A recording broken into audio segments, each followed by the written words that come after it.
After crashing and burning the first time around, yesterday, House Republicans passed the repeal and replacement of the Affordable Care Act, if that's what you want to call it. The bill narrowly passed by a vote of 217 to 213, with 20 Republicans joining House Democrats in voting against the bill. Some Republicans acknowledge not even having read the bill.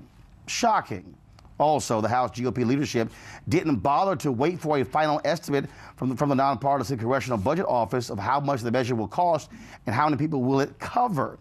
While the bill does maintain coverage for folks with pre-existing conditions, it rolls back Medicaid expansion, decreases subsidies for low-income families, which means higher health costs for working class and poor Americans. It also increases subsidies for middle-income families, which amount to lower costs for them, and it ends the individual mandate requirement that was a key aspect of the Affordable Care Act. Now, House Democratic leader Nancy Pelosi warned before the vote that House Republicans wouldn't be able to escape the political fallout. Let me just say that they have this vote tattooed on them. This is a scar they will carry. So it's their vote. It's not the Senate vote. It's their vote they are taking. As for President Trump, he and House Republicans didn't waste time taking a victory lap at the White House. This is a great plan. I actually think it will get even better. And this is, make no mistake, this is a repeal and a replace of Obamacare. Make no mistake about it. Make no mistake. All right, folks, we reached out to a number of House Republicans to come on the show. None did, including both black Republicans are in the House, Mia Love and Will Hurd. Hopefully, they will see fit to come on our show soon. Right now, let's go to Hampton Roads, Virginia. Democratic Congressman Bobby Scott, the ranking member of the House Committee on Education and the Workforce, joins us. Congressman Scott, you have, first of all, unlike a lot of the Republicans, I'm assuming you've actually read this bill. In your assessment. Well, Roland, good to see you this morning. Nobody has read the bill because it wasn't even available until late in the night before we came up the next morning and voted on it. But we do know enough about it to know how bad it is. Now, they celebrated. It's interesting. It's hard to see who actually benefits. I know it's not children in the neonatal intensive care units that may be running up to their lifetime cap before their first birthday. It's not people just under the Medicare age who are going to see their rates skyrocket. It's not people with pre-existing conditions who are going to lose their coverage. It's hard to see who benefits. Now, you got to be careful with these people because they're using a little debating trick. The debating trick is you complain about the status quo, therefore you have to vote for the bill, without explaining how the bill helps what you just complained about. Everything they complain about is actually worse in the bill. The cost, they say the cost are too high. Well, the cost on their bill under the CBO estimate, the costs will go up. The quality of your insurance, what gets covered, that goes down. The number of people that are insured, 24 million fewer people insured. Now, you know, they make all these promises and complaints and issue press releases. The CBO really separated all that nonsense from reality and showed 24 million people fewer will have insurance, costs will go up, and the quality will go down. They made a couple of changes, actually made it worse, and then didn't wait for a CBO score, so that all the Republicans had to work with were the promises and press releases, and they went ahead and voted for it. I tell you what's going to be interesting is when CBO releases their analysis next week, and people can see what they voted on. It's going to be interesting to see how they justify voting for a bill that makes things worse for everybody, except the millionaires who get tax cuts. Well, one of the things that we've already heard, they say that, oh, no, everybody's going to be covered by this. But what they've done is they've given states the option to opt out. Right. Well, what they did is instead of putting the bad things in the bill, they give the states the option to do the bad things. That doesn't make it better. It makes it, because it's an option and not part of the bill, it makes it less worse. But there are no provisions in the bill that improve anything. I mean, let's go back. They complain about health care. Let me tell you, when we passed the Affordable Care Act, the health care was a mess. Costs were going through the roof. People were losing insurance. Millions of people losing their insurance. I mean, it was just a complete mess. Now, after we passed it, the costs have continued to go up, but at the slowest rate in 50 years. Those with pre-existing conditions get insurance at the standard rate. Instead of millions of people losing insurance, 20 million more people have insurance. And we have consumer protections like no caps on lifetime benefits, prevention, no copay and deductible. Up to 26, you stay on your parents' policies. We're closing the donut hole. We're investing in community health centers.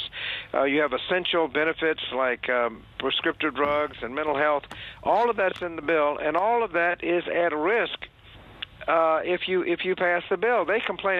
All you hear from them are complaints about the status quo. We made progress. We didn't cure all the problems, but we made progress. And they complain about the things we did not cure. But didn't cure it didn't mean we caused it.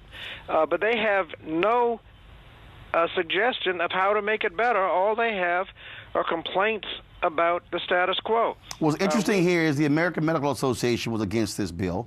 The AARP was against this bill.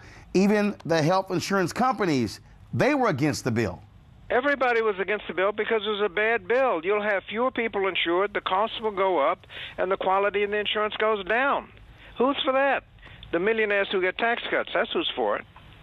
And that's the problem with the bill. Whatever you think of the Affordable Care Act, whether you like it or don't like it, this bill makes things worse on every count, except for the millionaires to get tax cuts. All right, Congressman Bobby Scott, we will certainly see as this thing now moves over to the United States Senate. Thanks a lot for joining us.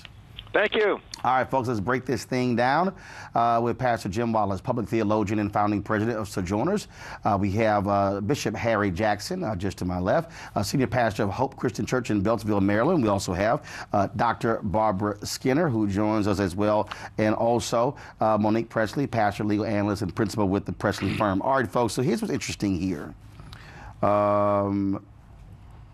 Evangelicals who back Trump. Bishop, I'll start with you. Silent on this. I mean, silent. I mean, here you're talking about health care. Here you're talking about folks who are being impacted. And they've been silent. Paula White, nothing. James Robinson, nothing.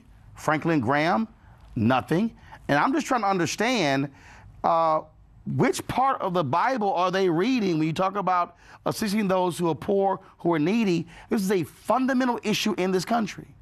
Well, I think you've got an ideological divide, and what you've seen in recent weeks is also divide within the Republican and conservative ranks.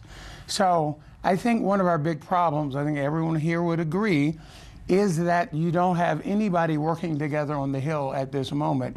I noticed how many times Representative Scott said they, them, and it's all this pugilistic discussion.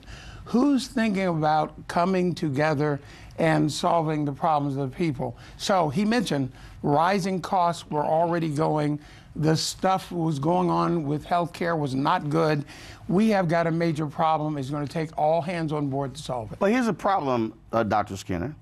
When the Affordable Care Act was passed, that took place over a period of 14 months. That's right. You had upwards of 80 different hearings, 350 amendments that were offered. Republicans did this in 8 weeks. Virtually no hearings, no public debate, no amendments, done in private, posted late. It actually defied their own rules where they said they will post any bill 3 days before they actually vote. This was forced to appease an egotistical president who desperately needed a win. Yes, that's true. This is a shameful bill. It's anti-sick, anti-poor, anti-elderly in every way.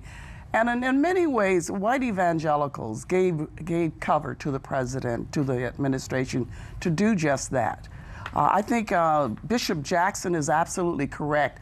The goal now is to build bridges and not to build walls between one another, but the divide of 81% of white evangelicals supporting this president when there was anti-Semitism, anti-immigration, anti-Muslim, anti-black sentiments has already given cover to the rest of the atmosphere, the division, and even the health care bill comes under that. That is anti-poor.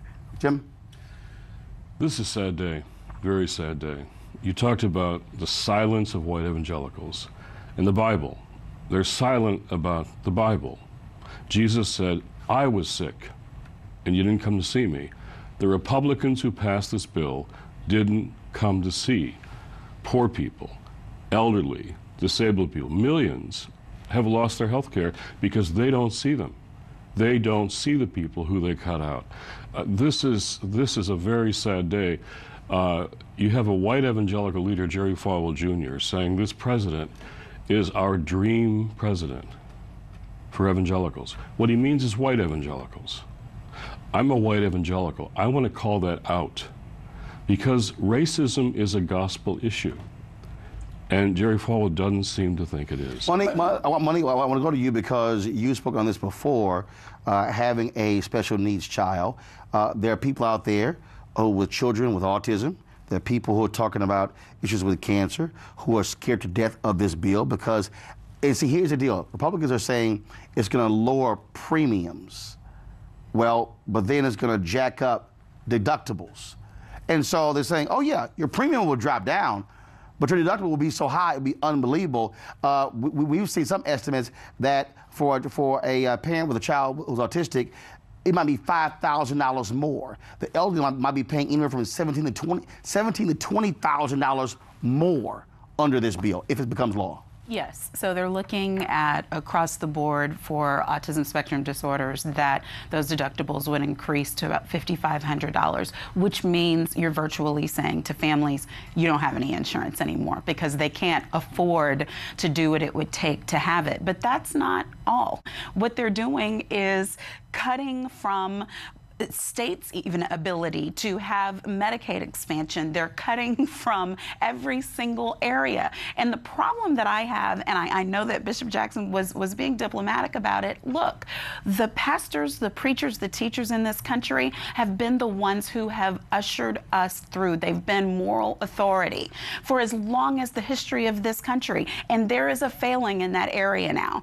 So I think that in order for us to have a constructive dialogue, in order for us to come together and meet, there has to be a level of confrontation and accountability. You can't just pastor thousands and thousands of people and ignore the pain that's going on in your own pew. Bishop, what is bothering me with this, they say pregnancy is a pre-existing condition. Domestic violence, pre-existing. The insurance companies, what they've always hated about this law is that they had to cover people.